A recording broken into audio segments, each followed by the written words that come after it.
So tonight we are putting on a just a budget information session for residents, and this will be recorded and posted on the township website, as well as just keep in mind that all of our information, the proposed budget for 2022, the budget summary, the budget presentation, as well as the user-friendly budget is on the township's website under the finance page for anybody who wish to view it. Tonight, Matt Larissy, the township's chief financial officer, is going to go over a little bit of an agenda, but an abbreviated version of what we did on April 5th as an introduction to the budget, but also just kind of getting into municipal budgeting a little bit so that everybody sort of understands what we do when we go through the budget process and the various rules and different things with budgeting. So I'll let Matt take it away, and I will sort of jump in or interject if need be, and then we'll have a question and answer. Right, go ahead, Matt. Thanks, Alex. So like Alex said, we'll go through the budget presentation kind of briefly after I just touch on a few of the basic municipal accounting laws and kind of what drives the budget where we're at. There's only 3 ways to spend money as a municipality.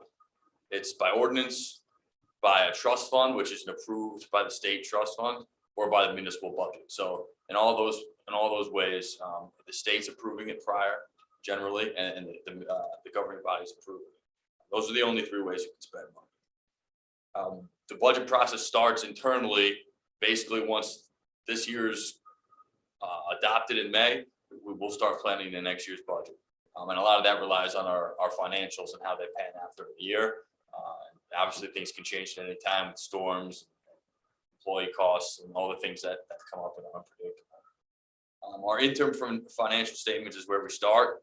I'm preparing the financial statements on a monthly basis, or really an ongoing basis. At the end of the year, we have an interim financial ready to go. That's before any official reporting.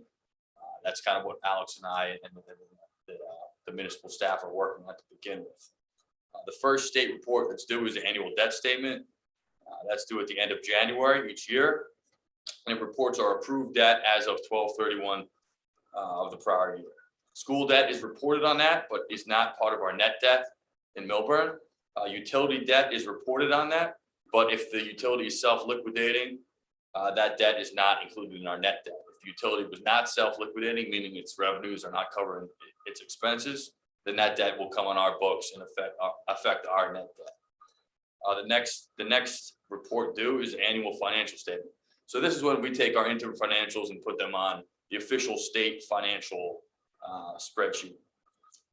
It's used to be due February 10th, but that gets pushed back to March recently.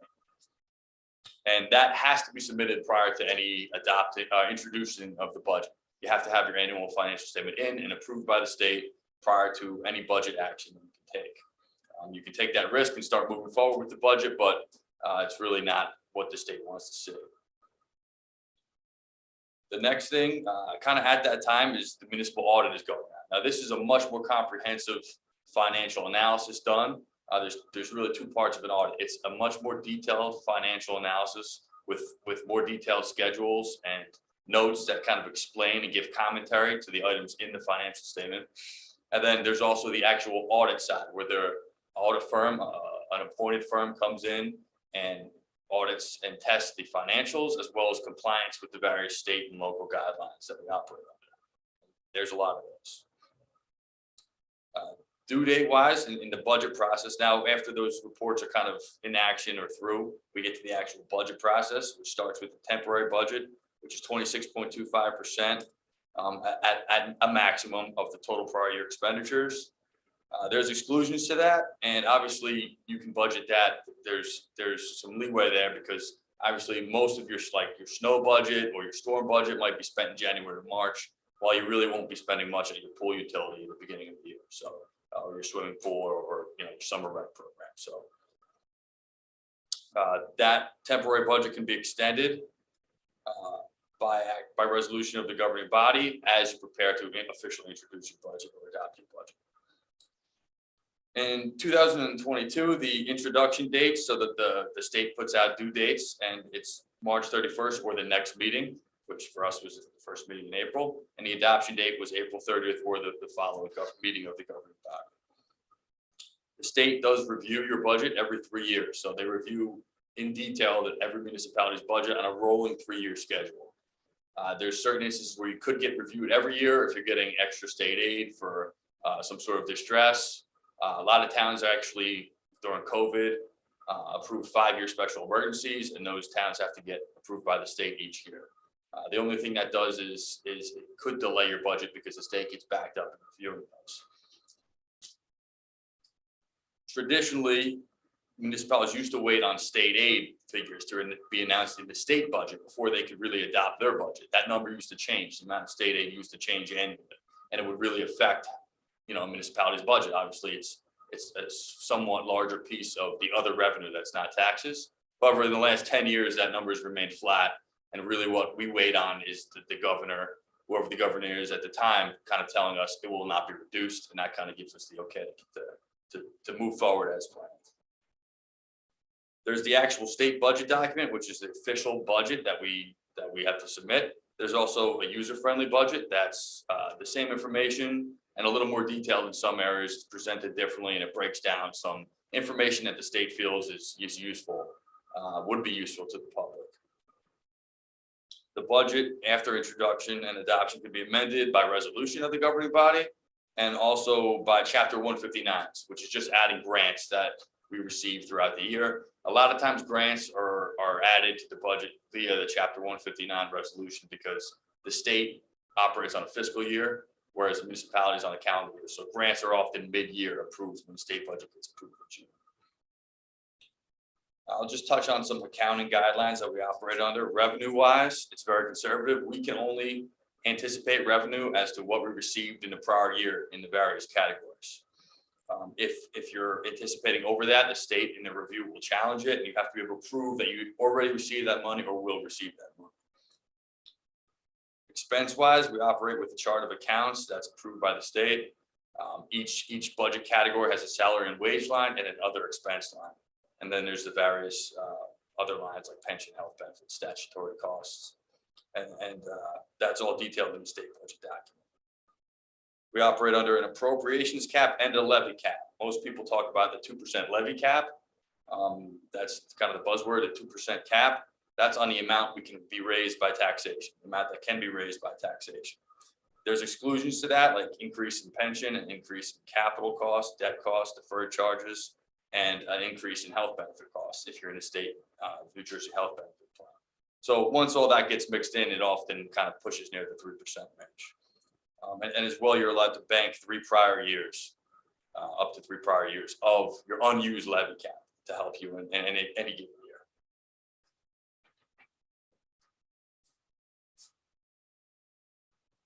That's pretty much what I wanted to go over budget-wise. It's just some kind of quick facts, but a few other little items here. The purchasing process. So once the budget is approved, we follow a purchasing process that's pretty involved, whereas it starts with a requisition by a department. That requisition is entered into the financial system. It's approved by the department head. It then comes to accounts payable and the finance office for approval. It then goes to the business administrator for approval. It then becomes a purchase order. It's reviewed again by the department, the chief financial officer, and the business administrator prior to payment. And then before final payment, it's on the bills list before the governing body. So there's a lot of checks along the way. Right. And there's various things in between that where it's sent between departments, and a lot of them are kicked back around a little bit. You need all the backup documentation prior to payment. So we operate under the state laws here that are pretty comprehensive.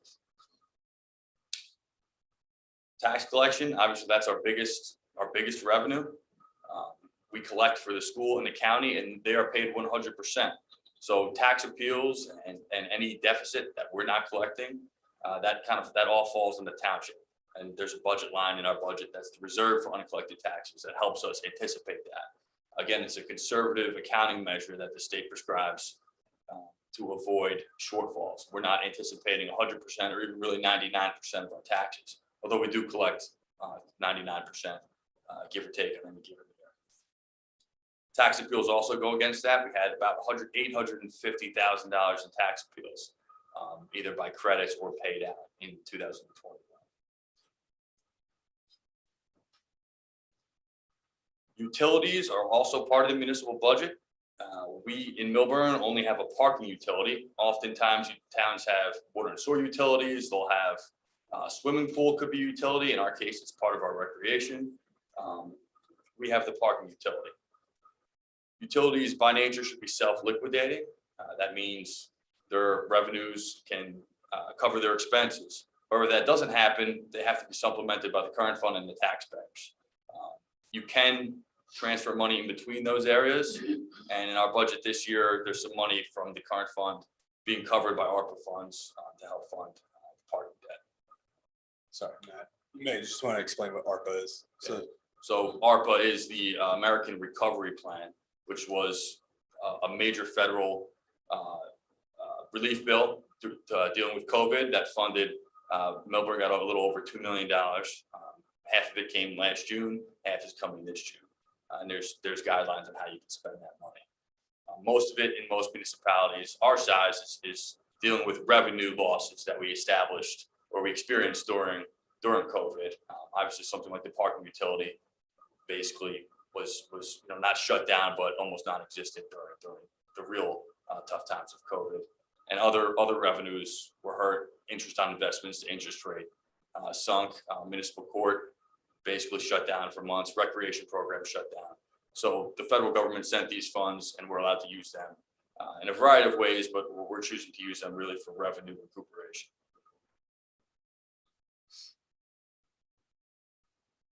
Now I'll just give a quick review, which is in the budget presentation, but let's just start the budget presentation. I'll go through it briefly. Again, this was gone over in more detail on the introduction of the budget, but we'll just hit on some main points now. You can go on, Jesse. So these are just highlighting some savings in our budget. Dispatch, we had a decrease of almost 15% in the total cost there. The revaluation of the township is off our books, which was costing us $105,000 a year. And we do have some retirements in early 2022 and planned for later in 2022. And we save money there through breakage. When a higher cost employee retires, we're able to sometimes not even replace that position, but oftentimes replace it with a lower cost employee.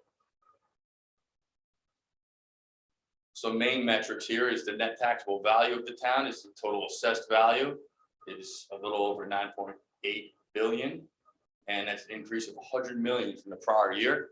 About 75,000 of that was due to the Upton. So these new developments add to our tax base and help spread the piece of the pie to really like a wider audience. The municipal tax rate is flat, and it remains it's flat for the second consecutive year, and will remain at 0.4813 for the third year in a row. That includes the library tax as well as the municipal tax. And the average residential value is $1,267,400. The average residential home is now $3,358 higher than it was the previous year.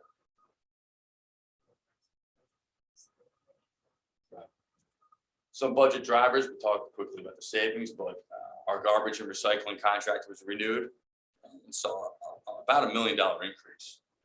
Collective bargaining, a lot of our services are really employee-based. We're providing services, police, fire, public works, and these are often unionized contracts.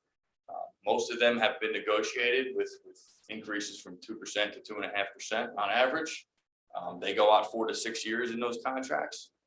Negotiating them over a number of years gives us stability in our budget. We know what we're going to spend on these employees, barring retirement savings, and basically we can project out over the course of those contracts what we're going to pay.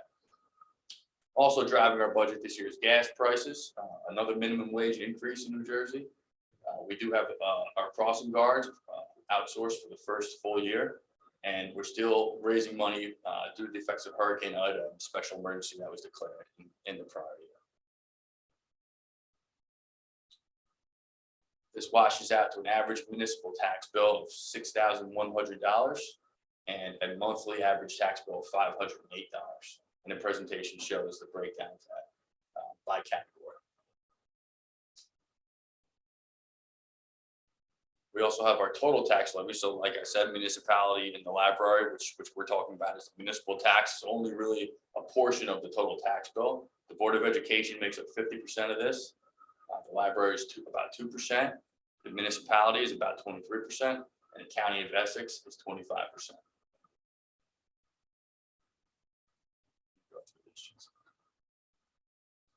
Some highlights of our 2022 budget revenue-wise. We had strong operating results in 2021, and really a lot of that was due to COVID. We received more money than we were able to budget in the previous year due to the revenues being affected by COVID. And the 2020 year, also, we didn't have a lot of expenses, operating expenses, because operations were really shut down. And those budgeted line items rolled into our fund balance this year. And additionally, we really were aided by the increase in assessed valuations. Again, the Upton was a large portion of that, and about 25 million of that was just people adding value to their homes, kitchens, additions, all of that work. Again, spreads the pot to a larger dollar value. On the expense side, we're really increasing our cost allocation this year to capital and debt pay downs. We're paying down an additional 1.5 million in debt, and we're paying about 2.85 million in direct capital and capital reserve funding. Due to the positive operating results at the end of through 2021, we're allocating extra money this year towards these debt pay downs and capital expenses. We won't always have positive operating results that strong, so we figure if we're going to use them, we're going to use them towards non-recurring items like additional capital items that are needed, and a more aggressive debt pay down.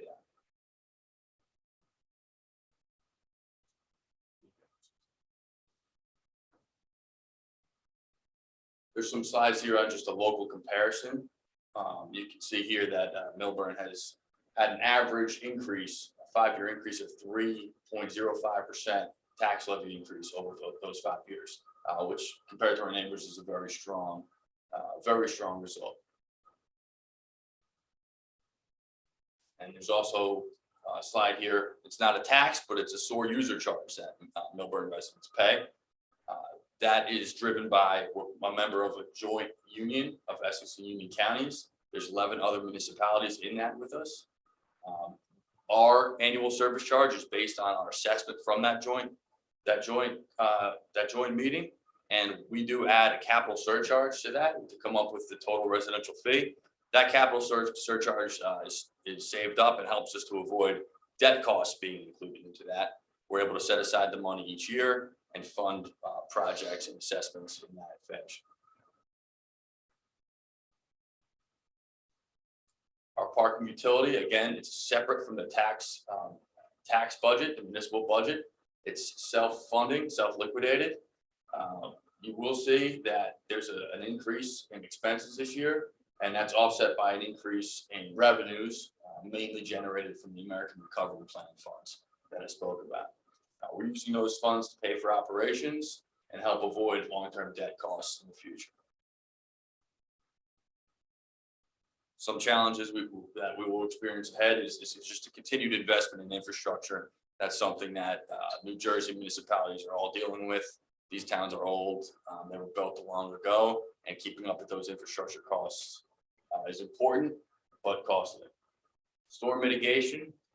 Again, we were affected greatly by Hurricane Ida, and it's imperative that we try to solve these issues, these storm issues, but it's also costly. And then global events and politics are also affecting us this year. Obviously, gas prices, and one of the things that is really affecting our operations is supply chain issues. Vehicles, equipment, it's becoming very hard to obtain those. Now, separate from our operating budget, although funded by it, is our capital budget, where we fund various projects that usually will have to be, for the most part, also approved by ordinance. So we're sending a lot of this money to the capital improvement fund, which sends it to the capital side, and then the projects are often approved by ordinance. Smaller items, some vehicles, planning expenses, items like that are paid for directly from the municipal budget. But larger scale projects like roads, large equipment, multi-million-dollar projects are often funded by capital ordinance.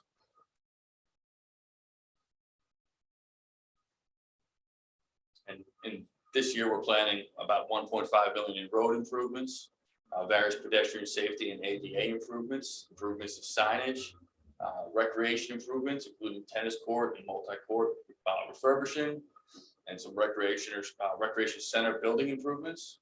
And we're also working on vehicle and equipment purchases. Again, that's heavily affected by the supply chain recently.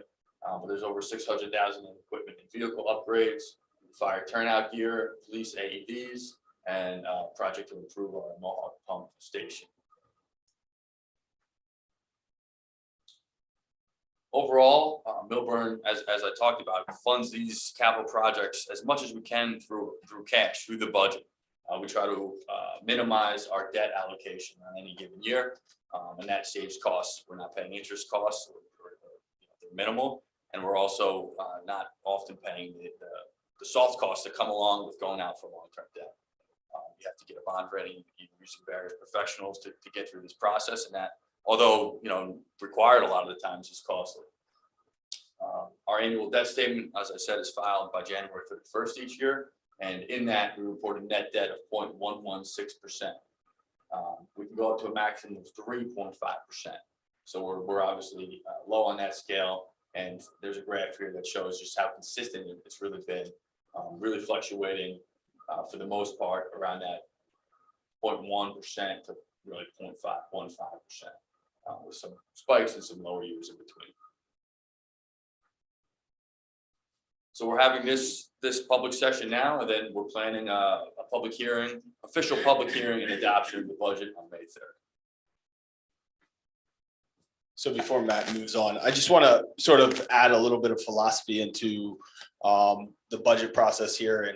And as Matt was describing, much of what we do when we look at the budget is we want to avoid peaks and valleys when it comes to the tax rate, when it comes to the debt capacity, when it comes to debt service and what we pay in that, to make sure that in the event that the municipality does have to raise taxes for whatever reason, that it's being able to be kept at a 1 or 2 cent increase, rather than going through years where we're artificial, where you're keeping the budget or keeping it at 0, and then you have to raise it to 3 or 4 cents, and then you're bringing it back down to 0. And so being able to maintain a consistency in that obviously also helps residents in terms of the predictability of what the municipal budget is going to do year in and year out. So I think, over the past, 6 years or so, and as Matt, said in the one slide, and we're at 3.05%, the most that the municipal rate has been raised is 2 cents. So, being able to be consistent in that obviously is a philosophy that we look at when we go through the budget process, and ensuring that there's some predictability even for our residents when we talk about the budget. Right. So at this point, I don't know if we want to get into any more detail. We went into more detail so we can take some questions, or did you want to hit some other topics here? No, I think the only thing that I think, sort of talking a little bit more about the capital budget as well, is that, and Matt touched on it, is being able to fund as much as we possibly can through the capital improvement fund, through cash, through budgeting in the budget, has also been a philosophy throughout the years in Millburn's budgets. And, sometimes when you compare to other municipalities and you say, oh, well, what's going on in their budget, that's going on in our budget. One of the things is that we consistently budget anywhere between $1.5 and $2 million for capital expenses. Right now we have an upgrade going on with the Slayton pump station. If people aren't aware, we have 5 pump stations in the township that help the sanitary sewer system get up over the hill and down through the joint meeting into Elizabeth. Those are important infrastructures that need to be kept up to date, both with their electronics as well as the various pumps. And what we're doing now is we're looking to add bypass systems to those, so that when something happens, we can bypass that pump station and make sure that things run properly. So, being able to fund those items through through cash or reserving money to be able to pay for large ticket items such as the tower in the fire department that will be coming up in 2025. Generally speaking, our fire vehicles run anywhere between 20 and 25 years in age before they're replaced. Our DPW vehicles are generally older than that, somewhere in the ballpark of 25 to 30 years, depending. We have a mechanic's garage, which helps us take care of our equipment to be able to make it last that long. And then certainly police cars are used more rigorously and they're replaced much more often, and they're actually done through the general fund and not through a capital fund. But, being able to sort of spend that amount of money on capital helps keep things, and sometimes they're not very noticeable, but they're very important, such as the pump stations. The Mohawk pump station is another one that needs an electrical upgrade. Most of these haven't been touched, for some 50 years. Canoe Brook was the last one that we fully upgraded. But there's a lot that goes on in the town, especially when it comes to capital expenses. The real focus sort of going forward now too, as we look at things is the roads. A lot of the roads we did a street scan, I believe it was 2 years ago, that took a scan of every single road in the township and gave it a PCI index, or basically like a performance index of the pavement. And so what we're able to do is make a data-driven decision about which roads we're going to tackle based on that, so that we are allocating money to the places where it's needed the most, or we'll get the most benefit out of improving those roads. And so instead of doing what we've done in the past is what we call micro paving, which is just sort of a nice layer and makes it look nice, but it doesn't really improve the structure of the road.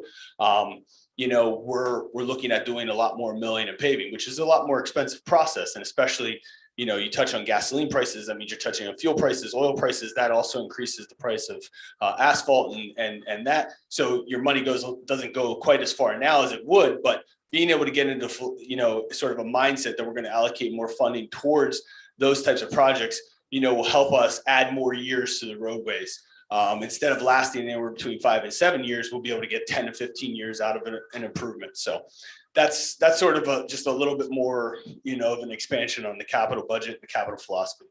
You'll notice a lot of our philosophy is minimizing risk as much as we can, and really minimizing unpredictability. There's a lot we can't predict, and we have to react to that as the industry that we're in. Storms, economic events, we can't plan for everything, but we try to set up a lot of reserves. We're very healthy in our reserves, and Alex and I review those kind of on an ongoing basis and see if they're at the appropriate levels. So we're able to respond fast. If there's a storm, we can respond.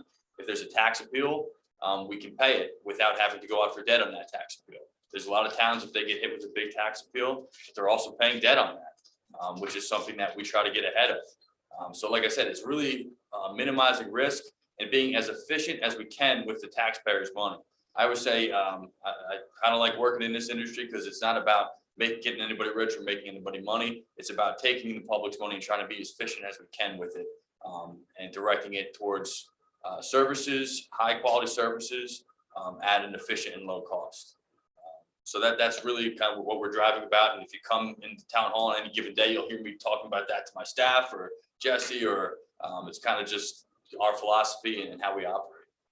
Yeah, and I think to just expand on that a little bit is that, being able to be prepared for things like an Ida, like a COVID, like these unpredictable events, sort of goes back to what I said about not creating peaks and valleys in the tax rate. Being able to have, a reserve in the event of a large judgment against the township, or having a reserve in the event of a storm. Most towns, will end up having to allocate that in the next year's budget, or through an emergency appropriation, which then takes place over 5 years. And, so it starts to impact, future year budgets where, I've been through probably 3 or 4 storms now, Irene, Sandy, Isaias, and Ida, where the township has not had to impact the budget based on our response and being able to respond to that.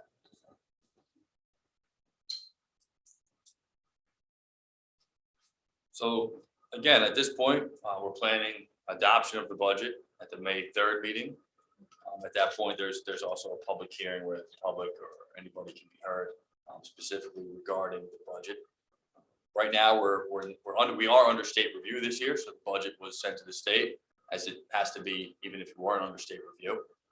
Even if you're not under state review, they do give it a quick glance to make sure you're not doing anything that jumps out to them. But we are under state review this year, so that process has not yet started. Hopefully, it's not the day before the adoption of the budget, which sometimes happens, but hopefully the state gets to our queue. The budget can be changed in between now and adoption. Those changes have to be pretty much minor, otherwise we'd have to advertise and kind of go through the public hearing advertisement process again, which happens and isn't necessarily a bad thing. It just delays the process some more. We did adopt a resolution to add to the add to the temporary budget at the last meeting. So we're able to really operate kind of into May at this point. And hopefully we have everything adopted and we're fully operating in the 2022 year with the adoption on May 3rd.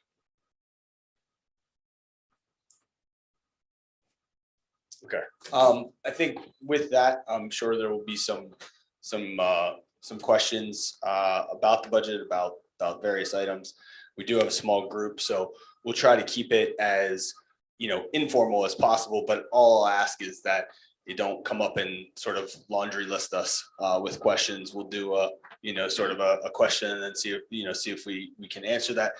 If we're unable to answer the question just based on not having a figure in front of us or whatever, we'll do our best to get back to you and be able to answer that. So at this time, if anybody wants to get up and ask a question that's in the room, or if anybody online would like to ask a question, please feel free to do so.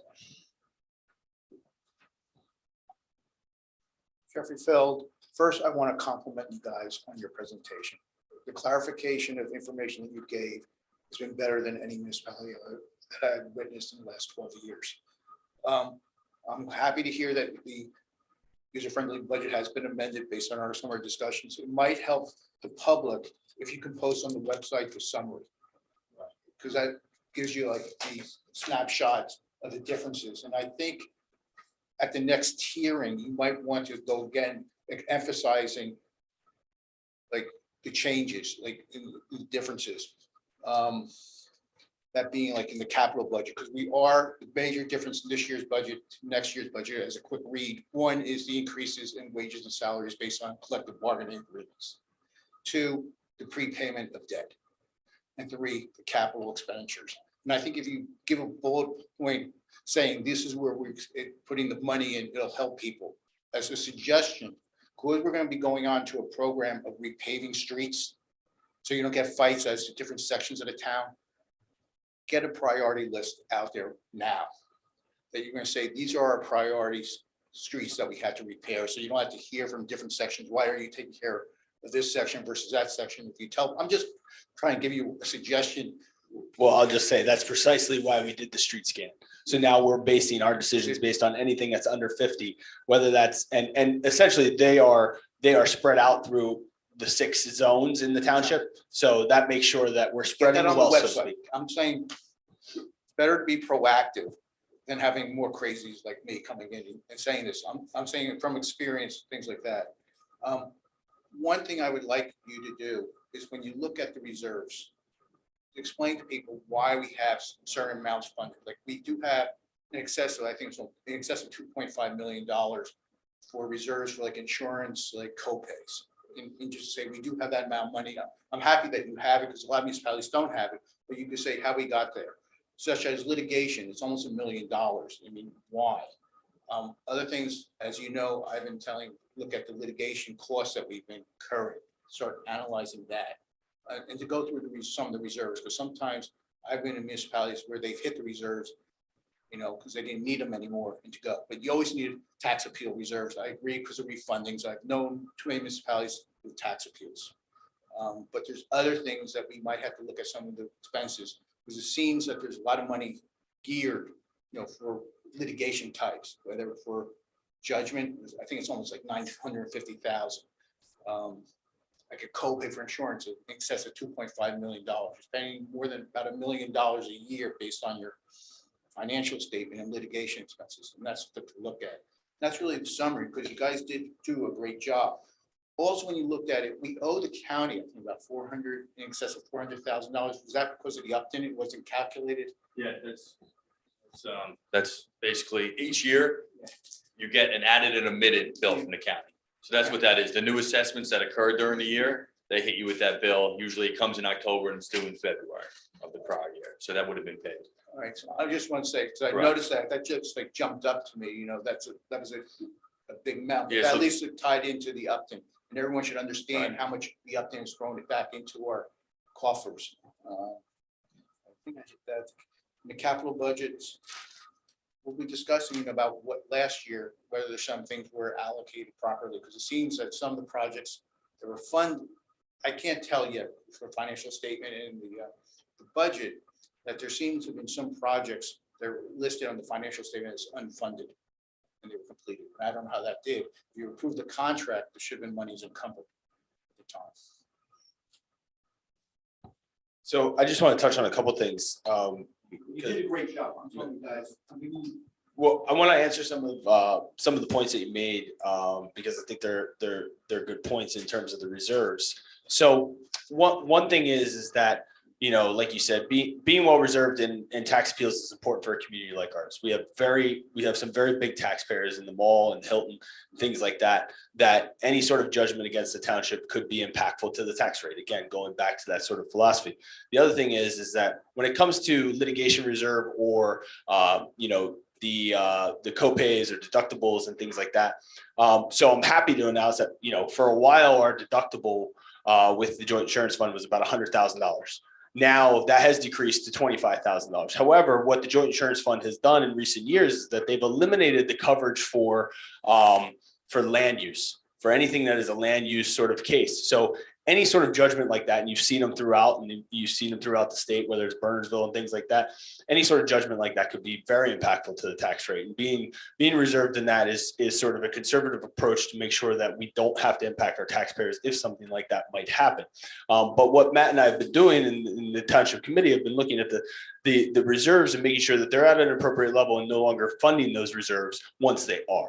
And so that is where we are, in particular, on those litigation reserves. There are some that are done statutorily as well, like the accumulated absence. You need to have that. So this is a constant sort of evaluation and look that we go through to make sure everything is at the level that it should be.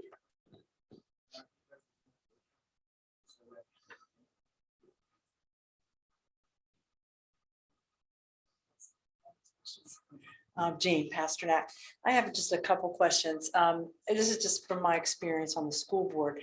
You're new, Matt, so did you have a chance are there any pockets in the budget where things were sort of over budgeted and then monies get transferred?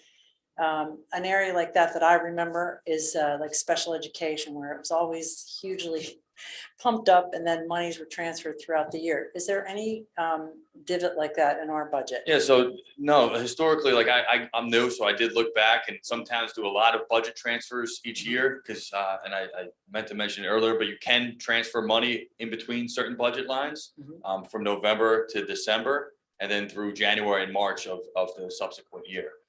But in general, Millburn, when I look back the last few years at resolutions, there's been very minimal budget transfers. Sometimes salary and wages due to a new employee or something can go over. Certainly different things like storms or unplanned expenses can occur, and you are transferring money. There's always, I wouldn't say there's pockets, but you don't budget to the penny, because again, we budget very conservatively, especially in certain line items that are multi-million-dollar budgets. But no, I would definitely say there was nothing that I saw as fabricated. No, one of them fabricated. Yeah. I just mean like it Yeah. tends to be a Yeah. place that people put money Right. and then move it around. The other question I have is it's a pretty big increase, like you said, on the capital improvements and so forth, debt servicing. It's not, I'm sure you would not say this, but have we been overtaxed in a sense that there's that much to be able to contribute to those buckets? How would you characterize that for the average resident? Yeah, no, I mean, based on the historical tax increase recently, it's been very minimal. And really, this influx of capital and debt pay downs is being driven by, one thing is some federal money, but really positive operating results where our revenues exceeded what we budgeted drastically, and they were kind of deflated due to COVID. And on the expense side, what washed into our operations, we really managed expenses very well, spent less than budgeted, and that results in a positive operation. The other part of that is obviously the Upton and increased. I mean, we talk about the Upton, that was 75 million, but there's another 25 million of just people working on their houses, which is a large number. So when that's added to the budget, your influx in cash is spreading our budget among a wider dollar value. So you're saying if you had to make a pie, that the biggest portion contributing to this is what exactly? Just to simplify it Yeah, so really easily. the three things, just positive operating results. That's the biggest portion. And then the other thing is we are taking down the self-insurance reserves. So we take Okay. some of those in that built up over the years. We analyzed it. I just spoke about. Okay. Said, we feel this is a little too high. Let's use it for help the Actually, taxpayers. yeah. Pay down debt and pay for capital. Okay, So those are really the two things. Positive, extremely positive operating results, probably a little bit abnormally positive due to COVID. And then a review of our reserves and utilizing those funds in an appropriate manner. And just to add to that, I think this could be viewed as sort of almost like a blip, like a good year. Yeah. It's not necessarily something that's going to continue Count on year it. after year. And so, I think that being able to take advantage of what's occurred and be able to make sure that we're using it in an appropriate way. good, okay. And do you think about going like forward projection on this sort of thing? So that's how you came up with these numbers to allocate to Right. capital and to debt service? Right, yeah, I mean, you so- thought, what, 3-5 years or? So what's really the in the time? budget, we have like a 5-year, 6-year capital budget basically. But in terms of projections internally, I'm projecting it out really all of our budget based on maybe 5 then 10 years. I'm using round numbers because obviously we're reacting a lot. But in terms of debt, we can say, we can, in debt and capital projects, we can estimate them out. Now, some of that might be roads, some years it might be somewhere else, but in my projections, we can kind of flow that out. And again, our idea is to keep the increases to the taxpayers as steady as possible.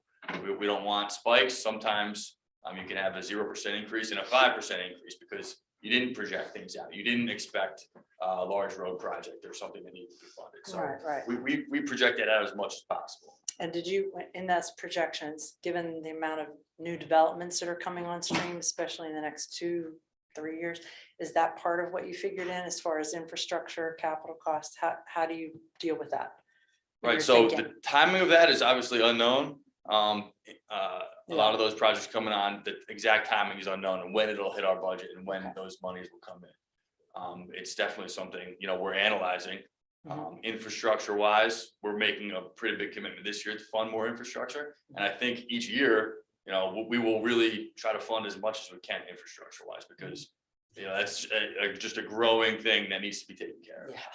Yeah, I think the other thing is that you do debt projections as well in sort of what things are on the books that will come off the books, making sure that when you add things to the book, so to speak, like when you're going out for debt or for a bond anticipation note, that you're bringing debt on if you need to, that isn't going to impact the tax rate. You never want your budget to be driven by your debt service. And so when you have, if you're a municipality, you have $30-40 million in debt, then you start to impact the taxpayers based on your debt, rather than using debt as a tool to finance things that you might not have, $1 million for this year, but you can take on that $1 million and be able to project that out over the next 10 years to be able to pay that down and not impact the tax rate. So as far as the developments coming on, certainly there's, and I had said this during one of the affordable housing sessions, is that like all of these are going to be ratables. None of, with the exception of the 100% affordable development, none of them are pilots. So, the idea is that these are all going to be ratables that will certainly increase the ratable base. And then in terms of service level, that's something that has to be evaluated, and whether there is actually going to be a need for additional services, and whether or not the department level, the staffing levels that we currently have are adequate enough to deal with that. And in most cases, right now, it looks like it would be. However, again, there are certain things when you talk about staffing. you have to take a look at whether it makes more sense sometimes to add staff rather than paying overtime, or rely on overtime to not have to add staff, things like that. You're always constantly playing with that number. As many may recall, I think it was 2 years ago, we also added 4 police officers to our table of organization. So now instead of 54, we're at 58. The study that was done as a result of that actually called for 2 additional. So, but we haven't had to do that at this point because we don't need that level of service yet. But, who knows? That's why you're constantly looking at the budget each year, and you're looking, also looking into the future a little bit. But to sort of bank on those ratables, not yet, I don't think, and say that this is how this will affect our budget, but certainly it will probably help us have more years like this. Okay. You just talked about the number of employees, so it's flat, right? From 21 to 22. Is that including potential employees, or that's what you got now? Yeah, so it actually is probably down. So, overall, it's probably down. So in terms of the larger departments, police, fire, DPW, they have relatively remained flat, with the exception of the police department, which I explained 2 years ago, that added 4 to the table of organization. However, here in town hall, we've been, I think we've eliminated maybe 2 positions, bringing in part-time positions, things like that, because when you bring in part-time employees, you don't necessarily have to pay for benefits and things like that. Right. Okay. I think everything else I had on here was already covered. So thank you. Good job. The only question I might have, the special appropriation that we had in September, is it going to be in 1 year, or you're going to pay it over 5 years? So that's being paid in 1 year in this year's budget. So that's just being paid off and not affecting future years, right? So we had the ability to spread it over 3 or 5 years, depending on how we wanted to handle it. But, again, due to the positive operating results, we don't want that affecting subsequent years. Thank you for clarification.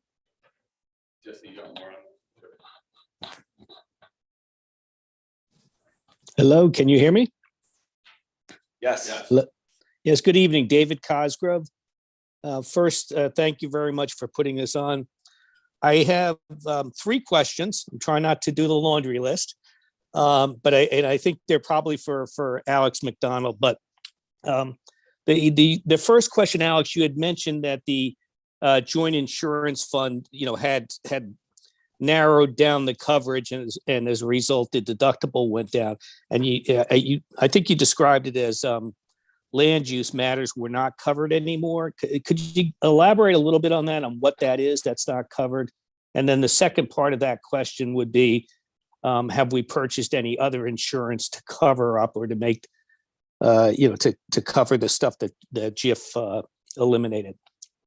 Yeah, so just to clarify, our deductible did not go down as a result of this coverage sort of being phased out.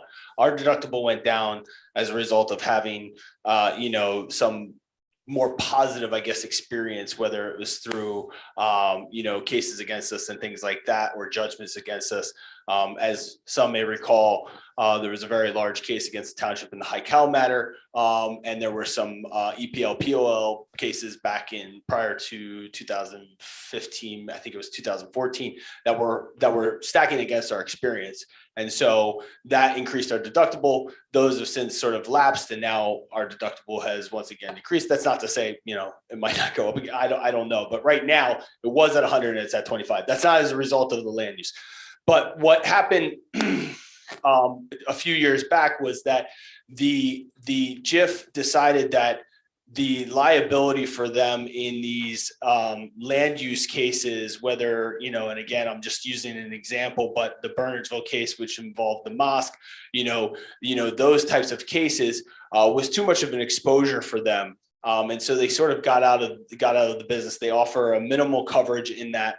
And so in sort of defense of that, or in preparation of that, that's where this reserve was born. We had received an arbitration award from one of the cases, I believe it was the High Cal matter, in which we had to pay for that out of pocket. Initially, we arbitrated the insurance company. We won that arbitration, and we took those funds And we put those into the reserve to make sure that we were prepared for any future land use case that would maybe be judgment against us. To answer your other question, yes, we have looked. We've looked into separate land use coverage, and it's just not financially viable. It's not something that, to pay that premium, you're probably better off being reserved and being prepared for it. Okay. And thank you very much. And the last question was, you mentioned also the street scan. And I'm just wondering if is that available for residents to look at somewhere on the site, on the town site? Yeah, it's not currently. Okay. And I'll have to, I'll take a look at it. I mean, it is literally sort of, analysis paralysis in that there's so many numbers and figures and different things in that. But if we can find a good summary sheet, we can certainly put that summary sheet on the website, because it is interesting. I mean, to see how they categorize different streets, and I mean, what some of us are all, because you drive around, you could say, hey, most of these roads could be repaved or resurfaced, but it's really about making sure that we put the money where it's going to do the most impact. Some of our streets are, at a PCI index of 39, which is poor condition, right? So we want to make sure we're tackling as many of those as possible. What we've been doing with PSE&G as well, and they're in the township sort of milling right now in the South Mountain area and the Wyoming section, and they'll be paving next week. But what we've done with them too is we're in constant communication to say, hey, why don't you were planning on doing curb to center line here, do curb to curb. That way you eliminate a street, and then we'll do that street, so that you're spending your money a little bit smarter, making sure that you're able to tackle whole streets instead of having these half paved streets in various areas of the township. All right. Thank you very much. That's all I have. Thank you. Is there anybody else that has any other questions?